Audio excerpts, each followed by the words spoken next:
અમદાવાદમાં પ્લેન દુર્ઘટનામાં જેતપુરના વિદ્યાર્થીનો બચાવ. હોસ્ટેલમાંથી જમીને પરત નીકળતા એક વિદ્યાર્થીનો બચાવ થયો. જેતપુરનો મિતાંશુ ઠેસિયા નામનો વિદ્યાર્થી બીજા વર્ષમાં અભ્યાસ કરતો હતો. મિતાંશુ હોસ્ટેલમાંથી જમીને બહાર નીકળતા જ વિમાન ક્રેશ થતા આગની જ્વાળામાં દાઝી ગયો. મિતાંશુ સાથી વિદ્યાર્થી સાથે લાઇબ્રેરી જઈ રહ્યો હતો. મિતાંશુને હાથના ભાગે દાઝી જતા ઈજા પહોંચી. વિદ્યાર્થી મિતાંશુ ઘરે આવતા પરિવારે રાહત અનુભવી. મિતાંશુ સાથે તેના 2 બેચમેટ દુર્ઘટનામાં મોત પામ્યા છે. હોસ્ટેલમાં 75 થી 100 જેટલા વિદ્યાર્થીઓ અને ડોક્ટર્સનો સ્ટાફ હાજર હતો. મિતાંશુ ઘરે પરત આવી જતા પરિવારમાં પણ ખુશી જોવા મળી છે. એટલે હું મેસમાંથી જમીને નીચે લાઇબ્રેરી તરફ જતો હતો. મારા દોસ્તાર અમે 2 વ્હીલમાં હતા.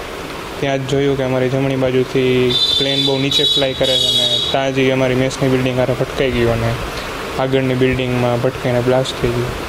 એ વખતે અમે ત્યાં જ હતા અને જેવું જોતાં અમે એનાથી ઉલટી બાજુ જવાની ભાગવા માંડ્યા એમ. અને બ્લાસ્ટ એવો હતો કે એની જે વરાળ હતી અમારા શરીરને અડી ગઈ અને થોડાક બળી ગયા છે. અને માહોલ બહુ ખતરનાક હતો એમ. આખો આમ બ્લાસ્ટ થયો અને પછી આમ આગ લાગી ગઈ બધે ને પછી સિલિન્ડર ફાટ્યા ને બધું.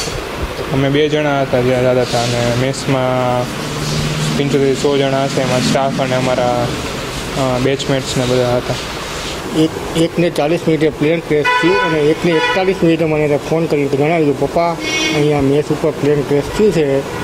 મને કાંઈ લાગ્યું નથી કે મને વાંધો નથી કે મેં ફોન પૂછ્યું તને કાંઈ લાગ્યું છે તો કે ના કે મને કાંઈ વાંધો આવ્યો નથી. બાળકો એટલા હપતાઈ ગયા હતા કે કોઈ સીમા નહોતી. ચિંતા તો અલગ વસ્તુ જ અલગ છે. આજે ઘણો આનંદ થયો એને જોઈને ખુશી થઈ કે આપણો છોકરો એમ કેમ આવી ગયો છે. ઠાકોરજીની કૃપા છે અમારે. સરસ થઈ ગયું.